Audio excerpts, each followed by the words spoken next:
ابھی ان دونوں جوانوں کو نکلے بمشکل 1-1.5 منٹ ہی گزرا تھا جب مجھے اپنے دائیں سمت ایک ہلکی سی کرہ سنائی دی۔ یوں لگا جیسا کسی نے زبردستی چیخ کا گلا گھونٹ دیا ہو۔ میں بجلی کی سی پھرتی سے اپنے جوان تک پہنچا جس کی پوزیشن دائیں کنارے پر تھی۔ اس کی گن خاموش تھی اور وہ خود اس پر ڈھیر ہوا پڑا تھا۔ میں نے اسے کنارے سے نیچے گھسیٹ کر سیدھا کیا۔ اس کے سینے سے خون فوارے کی طرح ابل رہا تھا لیکن گن پر اس کی گرفت ابھی تک نہیں ٹوٹی تھی۔ میں نے اس کی قمیض پھاڑنے کے لیے ہاتھ بڑھایا ہی تھا کہ اس کا بایاں ہاتھ تھوڑا سا اوپر اٹھا، شاید وہ مجھے منع کر رہا تھا۔ نو سر، دیر ہو گئی۔ اس نے مسکراتے ہوئے اس طرح سرگوشی کی جیسے کھیل کے میدان میں گر پڑا ہو۔ معاف کر دینا سر، میں اپنی ڈیوٹی پوری نہ کر سکا، وہ آہستہ سے بڑبڑایا۔ مجھے یوں لگا جیسے کسی نے بڑے زور سے میرا دل مٹھی میں لے کر بھینچ دیا ہو، جیسے میرے خون کا خمیر بدلنے لگا ہو۔ میرا حلق نہ جانے کیوں خشک ہونے لگا تھا۔ جوان، میرے منہ سے بمشکل یہ لفظ ادا ہو سکا۔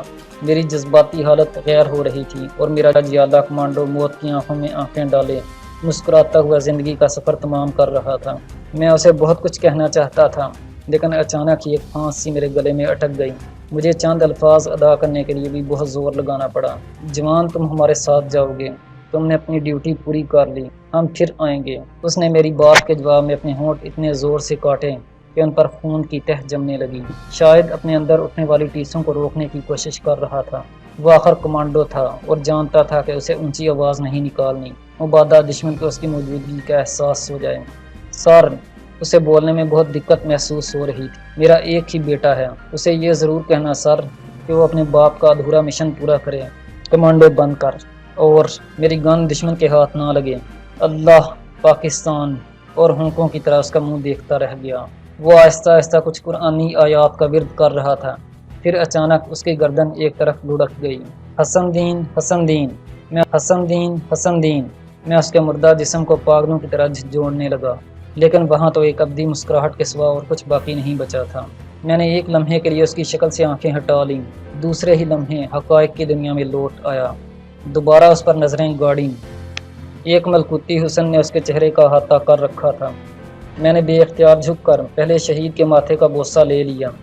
بڑی پھرتی سے میں نے اس کے بازو سے بندھا وہ تعویذ الگ کر کے جیب میں ڈالا جو اس کی واحد شناخت تھی۔ اس کے بازو سے لگی نائک کی پٹی اکھاڑی، اس کی گن کو پشت سے باندھا، اسے بڑے احترام سے سیدھا کر کے لٹا دیا۔ دوسرا جوان اپنے کام میں جتا تھا۔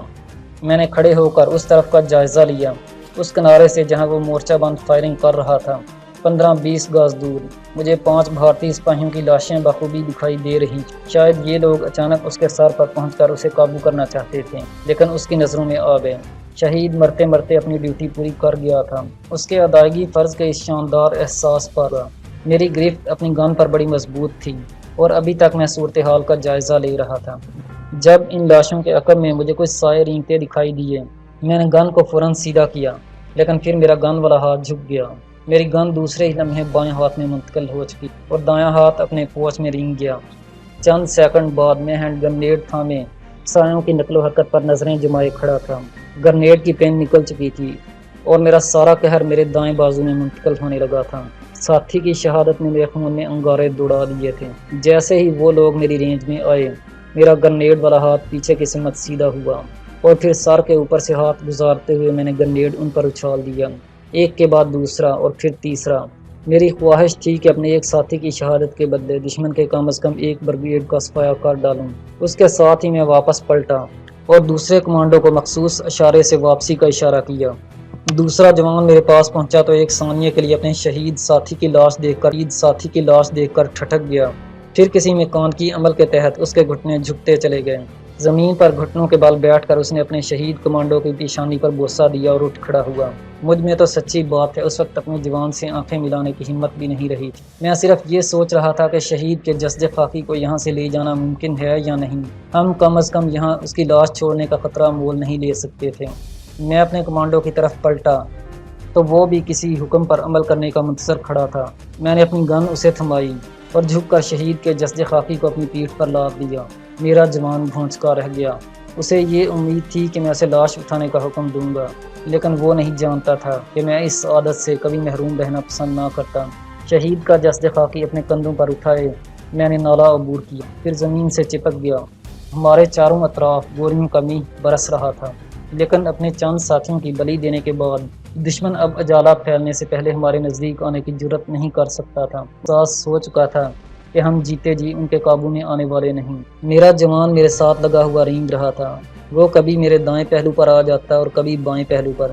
شاید اس کی بھی اب شدت سے یہی خواہش تھی کہ میں اپنا بوجھ اسے منتقل کر دوں۔ یوں بھی جنگی اصولوں کے مطابق ہمیں ایسا کرنا چاہیے تھا، لیکن نہ جانے کیوں میں چاہتا تھا اس سعادت میں کم از کم میرا حصہ دار کوئی اور نہ بنے۔ ہمارے ساتھی ایک مخصوص فاصلے پر پوزیشنیں لیے ہمارے منتظر تھے۔ قریباً 1.5-2 فرلانگ کا فاصلہ طے کرنے کے بعد جب ہم اٹھ کھڑے ہوئے تھے، اچانک ہی ایک رائفل کی ٹھنڈی نال میری کن پٹی سے آن لگی۔ میرے منہ سے ایک مخصوص کوڈ نکلنے پر نال الگ ہو گئی اور کسی کی ایڑیاں بجانے کی ہلکی سی آواز مجھے سنائی۔ میرے جوان ایک محفوظ گنج میں بیٹھے ہمارا انتظار کر رہے تھے۔ شہید کے چہرے پر نظر پڑتے ہی میں نے ان کی آنکھوں میں قہر پھوٹتے دیکھ لیا تھا۔ ہم نے وہیں بیٹھ کر صورتحال کا جائزہ لیا۔ بالآخر بادل ناخواستہ شہید کو یہیں دفن کرنے کا پروگرام بنا۔ میرے جوانوں نے اپنے جیالے ساتھی کے لیے قبر کھودی۔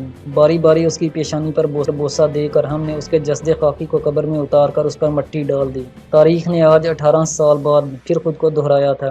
18 سال پہلے 1947 میں اسی راستے کو اپنے خون سے سیراب کرتے مہاجرین کے قافلے پاکستان میں داخل ہوئے تھے۔ آج 18 سال بعد 1965 میں ہمارے جیالے شہید نے دوبارہ اسی راہ گزر پر اپنا خون بکھیر کر تاریخ کو اس بات کا ثبوت فراہم کر دیا تھا کہ ہم اپنی آزادی کے لیے مرنے کی رسم ادا کرنے کا طریقہ ابھی بھولے نہیں۔ ساتھی کی شہادت نے میرے جوانوں کے مورال پر اثر انداز ہونے کی بجائے ان کے غیظ و غضب میں اضافہ کر دیا تھا۔ میں محسوس کر سکتا تھا کہ ان کی حالت اب ایسے چیتے کسی ہو رہی تھی جسے ہانکا کرنے والے گھیر رہے ہوں اور جو خود تاک لگا کر ان میں سے کسی ایک کا خون پینے کے لیے بے قرار ہو۔ فائرنگ میں اب خاصی کمی آ چکی تھی، لیکن دشمن کے پاس ہماری اس علاقے میں موجودگی کا ثبوت موجود تھا اور اب وہ کسی بھی قیمت پر ہمیں چھوڑنے کے لیے تیار نہیں تھا۔ ہم نے کم از کم اس کے 15-20 سپاہی موت کے گھاٹ اتار دیے تھے جو اس کی آتش انتقام کو مزید بڑھا رہے تھے۔ جتنی شدت سے دشمن صبح کو اجالا پھیلنے کا منتظر تھا، اس سے زیادہ شدت سے ہم اپنے محفوظ ٹھکانے کی طرف پہنچنے کے لیے بے چین تھے۔ ہم لوگ جس علاقے میں سفر کر رہے تھے یہاں سے مقبوضہ جموں کا علاقہ شروع ہو جاتا تھا۔ ہم ابھی تک پٹھان کوٹ کے سرحدی دیہاتوں میں کہیں موجود تھے۔ امید کی واحد کرن یہاں کے سرحدی دیہاتوں میں بسنے والے گوجر تھے جو نام کے ہی صحیح لیکن مسلمان تھے۔ موجودہ حالات میں گو کہ ان کی طرف سے کسی بھی مدد کی توقع رکھنا دیوانے کا خواب والی بات تھی، لیکن امید کی وہ ننھی سی کرن جو ہمیشہ انسانی لاشعور کے اندھیروں میں روشن رہتی ہے مجھے امید دلا رہی تھی کہ یہاں ممکن ہے ہمیں دن بسر کرنے کا موقع مل جائے گا۔ امید و یاس کی انہی ملی جلی کیفیات کے تحت ہم لوگ گھنی اور اونچی نیچی گھاس کے بیچوں بیچ چل رہے تھے۔ دور پاکستانی سرحد کی سمت سے دھماکوں کی آوازیں مسلسل سنائی دے رہی تھیں۔ شاید بھارت کا ہیوی توپ خانہ سرگرم عمل تھا اور پاکستان کی طرف سے بھی اسے منہ توڑ جواب مل رہا تھا۔ اب ہم جس علاقے میں سفر کر رہے تھے اسے کسی حد تک میدانی علاقہ ضرور کہا جا سکتا تھا۔ کہیں کہیں اونچے اونچے پہاڑی ٹیلوں کے بیچ جہاں میدان میسر آیا مختلف فصلیں کاشت کی ہوئی نظر آ رہی تھیں۔ دوران جنگ میں دشمن عموماً ایسی فصلوں کے بیچوں بیچ یا کچھ ہٹ کر بارودی سرنگیں بچھا دیا کرتا ہے۔ اس خدشے کے پیش نظر میں نے پتی سے ہدایت کر دی تھی کہ وہ رات کی تاریکی میں ایسے کسی بھی کاشت شدہ خطہ میں زمین کے نزدیک نہ پھٹکیں۔ رات کا آخری پہر بیت رہا تھا اور ہم ابھی تک محفوظ ٹھکانے کے لیے ٹامک ٹوئیاں مارتے پھر رہے تھے۔ ہمارے چاروں اطراف فائرنگ کبھی ہلکی اور کبھی تیز ہو جاتی تھی۔ یہ علاقہ جہاں سے اب ہم گزر رہے تھے پہلے سے زیادہ خطرناک تھا اور یہاں چھپنے کے لیے بھی کوئی آڑ میسر نہیں تھی۔ میں سب سے آگے آگے چل رہا تھا اور باقی جوان جنگی ترتیب کے مطابق بکھر کر میرے پیچھے پیچھے آ رہے تھے۔ میدانی علاقے کا آغاز ہوتے ہی ہم پہلے سے بھی زیادہ چوکنے ہو گئے۔ اس سے پہلے ہم جنگلی گھاس میں گو کے کھڑے ہو کر چلتے آئے تھے، لیکن اب قدرے جھک کر یہ علاقہ عبور کر رہے تھے۔ ابھی بمشکل 50-60 قدم ہی چلے ہوں گے کہ فضا اچانک ہالٹ ہالٹ کی آوازوں سے گونجنے لگی۔ دشمن اتنا بھی بے خبر نہیں تھا، اسے توقع تھی کہ ہم اس علاقے سے ضرور گزریں گے۔ پھر تھوڑی دیر پہلے ہونے والے معرکے سے اس نے ہماری پسپائی کی سمت کا اندازہ بھی لگا لیا تھا۔ دشمن نے ممکن ہے اپنی دانش میں بڑی حیران کن کارروائی کی ہو، اور اپنی جگہ اس کا یہ اندازہ بھی ٹھیک تھا۔ اس کے یہ سب اندازے اپنی جگہ بجا سے ہی، لیکن تب تک اسے احساس نہیں تھا کہ اس کا مقابلہ کسی عام ملک کی فوج یا اپنی جیسی کسی فوج سے نہیں تھا۔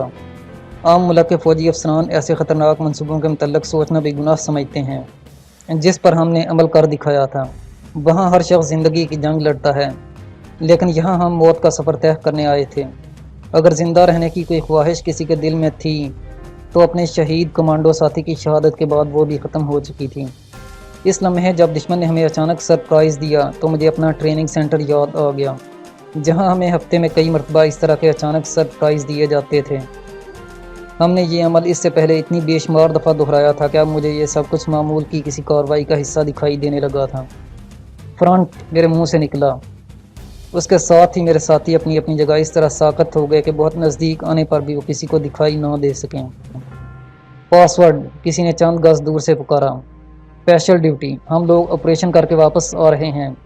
میرا نام کیپٹن ورما ہے، 5th کمانڈو بٹالین، میں نے بڑے روبدار لہجے میں جواب دیا۔ آئیڈینٹی چیک، ایک اور آواز سنائی دی۔ ہینڈز اپ، کسی نے للکارا۔ میرے ہاتھ کسی میں کانکی عمل کے تابع اوپر اٹھے اور اپنی گن میں نے اس پوزیشن میں نیچے رکھی کہ محض ایک لمحے کے نوٹس پر بھی اسے اٹھا سکتا تھا۔ وہیں ٹھہریے کیپٹن ورما، کسی نے کہا اور مجھے اندھیرے میں 4 سائے اپنی طرف بڑھتے دکھائی دیے۔